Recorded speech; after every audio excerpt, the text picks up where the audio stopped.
Joining me now from Ramat Sharon in central Israel is retired Colonel Miri Eisin, the director of the International Institute for Counter-Terrorism at Reichman University. Miri, good morning to you. Shalom, shalom. It's been almost an emotional pull this morning, waking up many to the news that the IDF had rescued one of its troops, one of its soldiers that was taken hostage into the Gaza Strip after the October 7th massacre, but also again waking up with that feeling of jubilation, but then to the realization that Israel is still 25 days engaged in war. It's 200, I think right now, of both the 239 families who are still awaiting the same kind of reaction that every single one of us had. But Batya, think about it in this way.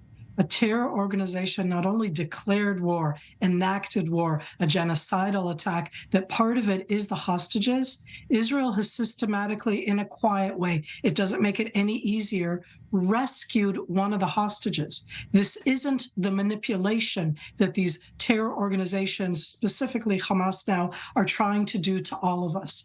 Hamas have tried to release now psychological warfare with a tape that I don't want anybody to see of 3 hostages that I'm grateful they're alive, but that's part of their psychological warfare.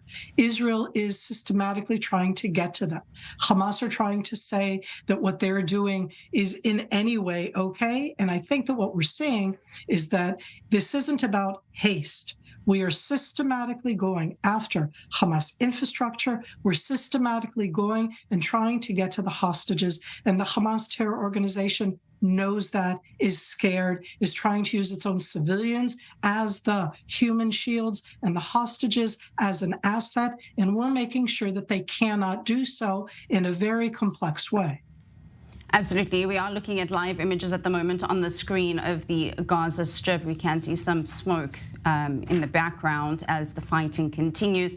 Miri, to your exact point, we have not, and neither have many channels here in Israel, been broadcasting that video that you mentioned of the 3 hostages sitting there and placing blame squarely on Israeli Premier Benjamin Netanyahu for the situation. And again, as you mentioned, part of Hamas's psychological warfare. It's why we're not buying into it and playing those images. But again, the video of that contrast to the jubilation that we're seeing from the videos and from many leaders here in Israel speaking about the soldier that was rescued, it also perhaps bodes well in Israel's favor among its citizens, showing that no man is going to be left behind. And more so than that, that yes, we are 25 days into the war, and yes, progress is slow, but that means that it could perhaps be very strategic. We're in a different war, and I'm not sure, Batya, that all of us always understand that. What happened on October 7th is continuing these 24, 25 days. This is a war that's going to be long. When we said it on October 7th, I'm not sure we understood the implications. This is a war which does have an aspect which is completely existential for us, and it's the combination of the idea that you can just brazenly, genocidally come in, murder so many people, take the hostages, and then try to turn it into the blame game on Israel. We have enormous resilience, strength, and capabilities, and we're using them now against the terror organization. We're using them to save our citizens, and we have the length and the breadth and the strength, both of the Israeli public, and in this case, I say sadly, well, maybe not sadly, the government of the decent world, even if some of the publics have shown enormous anti-Semitism. So I say that in that sense, as somebody who's Israeli, I am proud that we are doing what we're doing, that we're doing systematically, that we're trying to save civilian lives in the Gaza Strip, but that we're trying not to succumb to terrorism, that we're trying to make this a world where we actually take actions systematically to get to those hostages without the terrorists winning anything. Miri, stay with us because we've been talking about obviously the rescue, I should correct myself, of the one Israeli soldier. And I want to clue in some of the viewers that perhaps don't know, but with regards to the hostage front, while there are more than 230 hostages that are still in captivity in the Gaza Strip, there is, as we've been talking about, some positive news. Natalie and Judith Ra'anan, U.S. citizens who were kidnapped by Hamas and held in Gaza earlier this month, have finally returned to their home in Chicago. The two were the first of the hostages to be released as part of Hamas's ongoing psychological warfare. But on Monday evening, major relief and jubilation.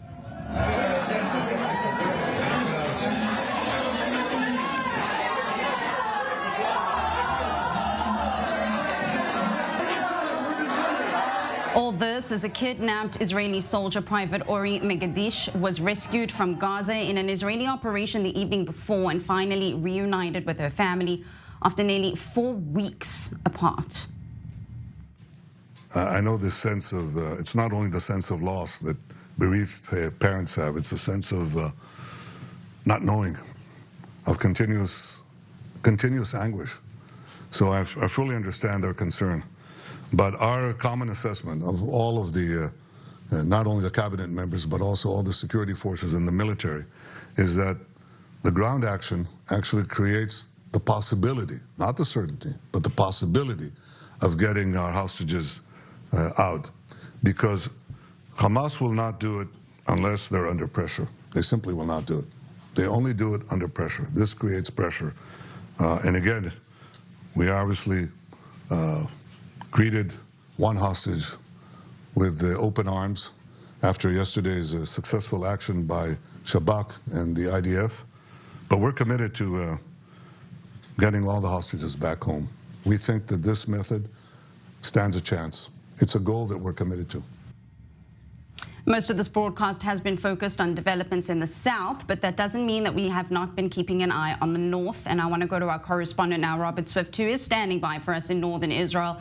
Robert, it appears to be a quiet morning there on the border with rocket sirens only being heard in the south, but that doesn't necessarily mean that all is calm on the northern front.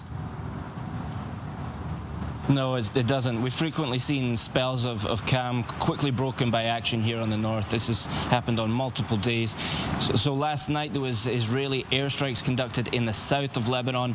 This Israeli jets targeting Hezbollah infrastructure, and attacking arms depots. This came in response to several mortar and anti-tank weapon attacks that were conducted on the northern border in the western zone, close to where we are.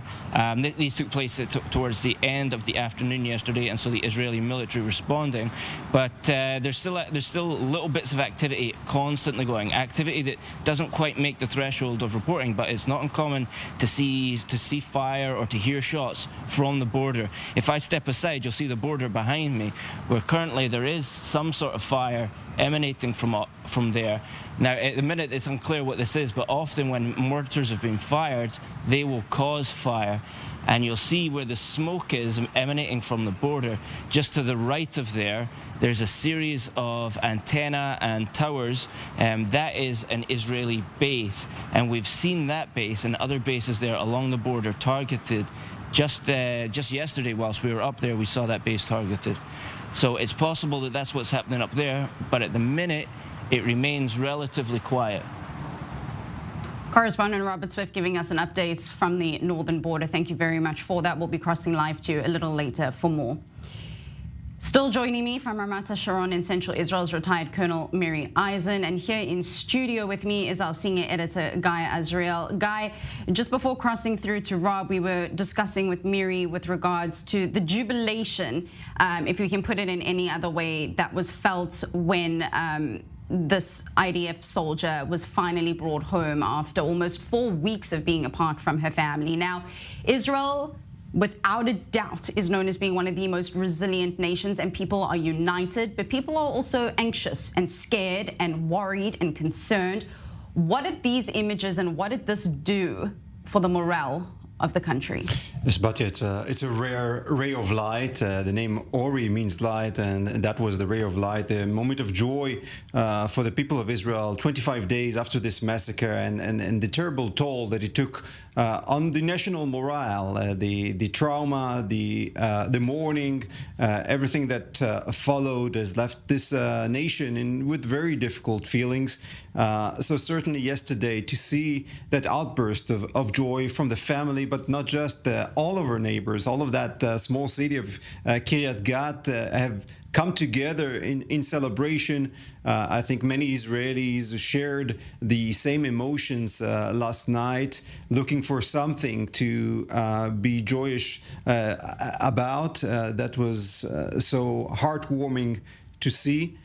We know that she is doing well. The IDF is not releasing a lot of information about how was she rescued.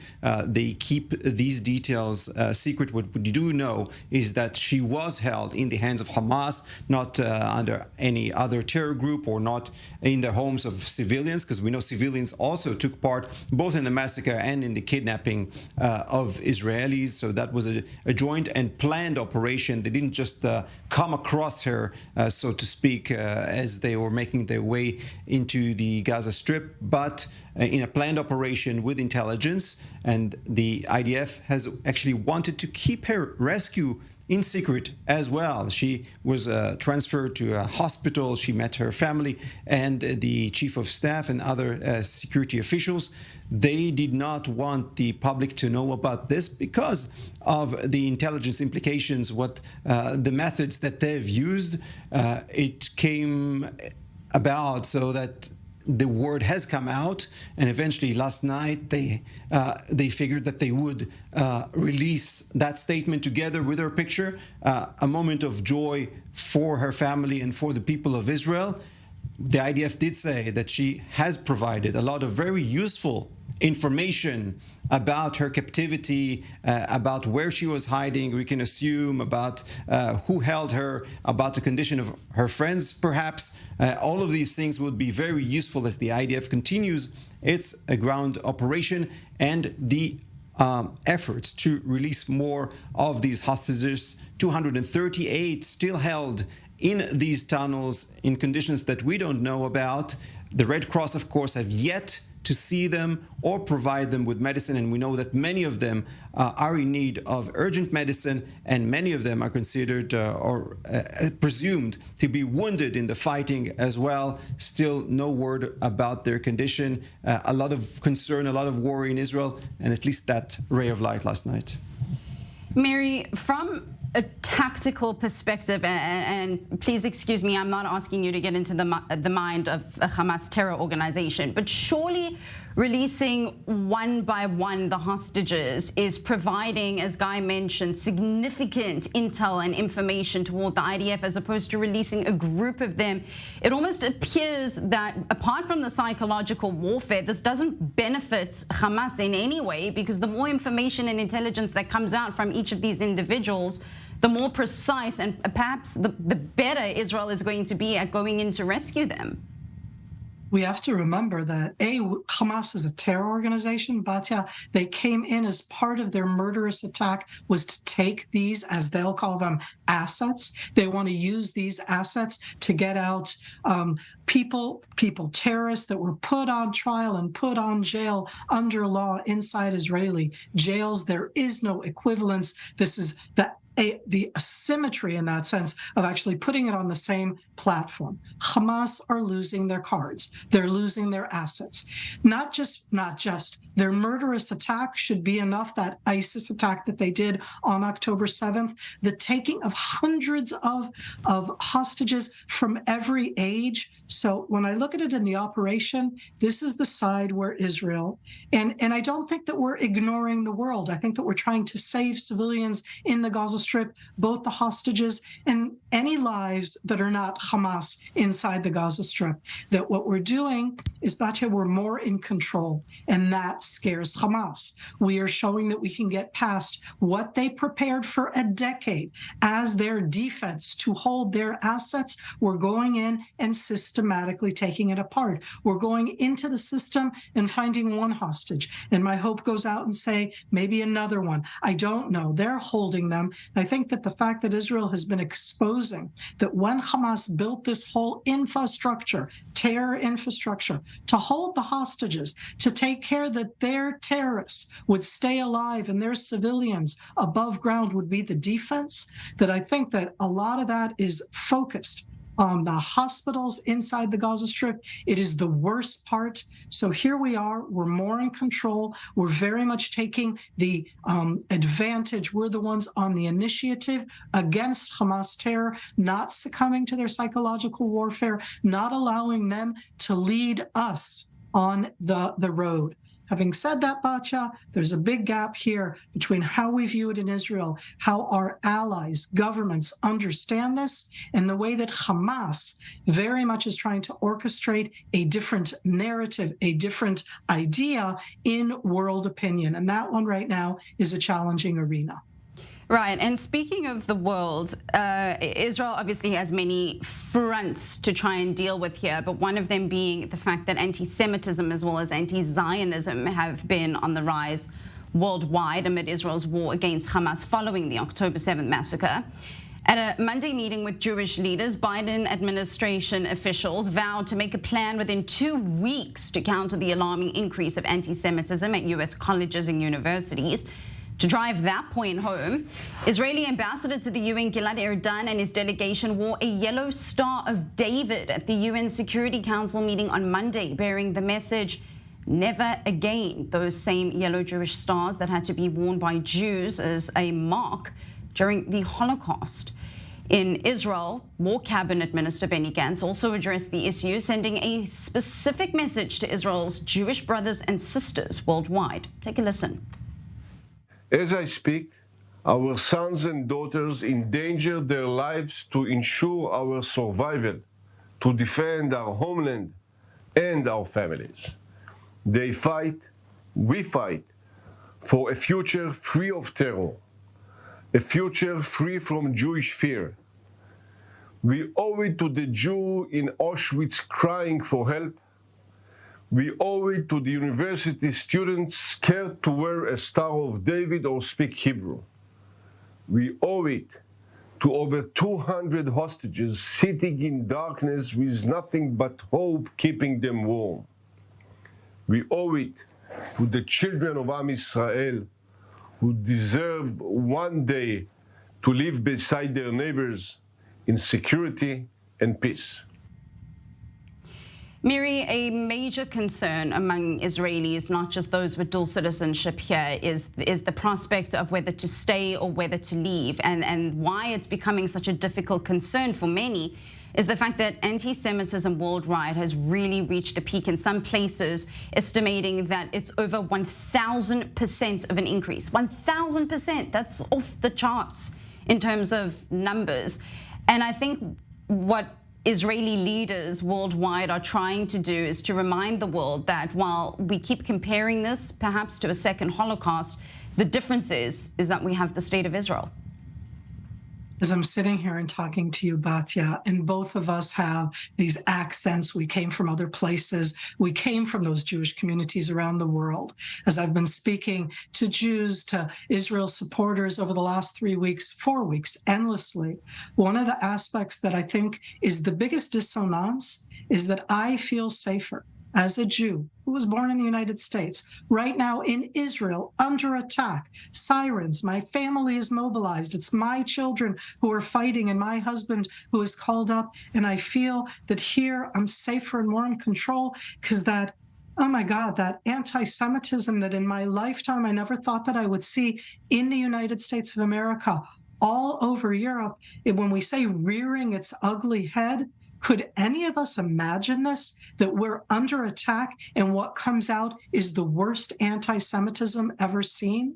And as I said, our resilience, our strength, the strength of our Am Israel, as Benny Gantz said before, that's one of the things that's going to take us through this. We have the state of Israel. We are so not perfect. We have so many warts and pimples, and we are amazing as a country in our resilience and how we're standing up and not just fighting. The civil society right now, we have to put back together pieces. The 1,400 families who had their loved ones massacred that haven't even had funerals yet, sat Shiva, both Israelis and non-Israelis, Jews and non-Jews.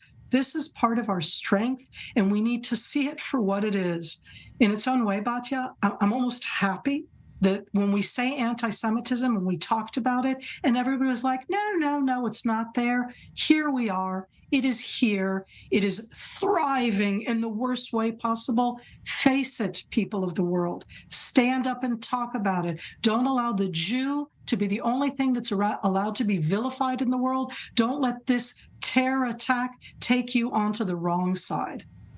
Guy, in the last 2 minutes that we have of the broadcast, I'd like to get your take on this, because obviously this being part and parcel, it's becoming harder and harder to separate anti-Semitism from anti-Zionism, because de facto they are one and the same. I just want to connect to the things we heard from Miri, and both of us heard here in studio yesterday.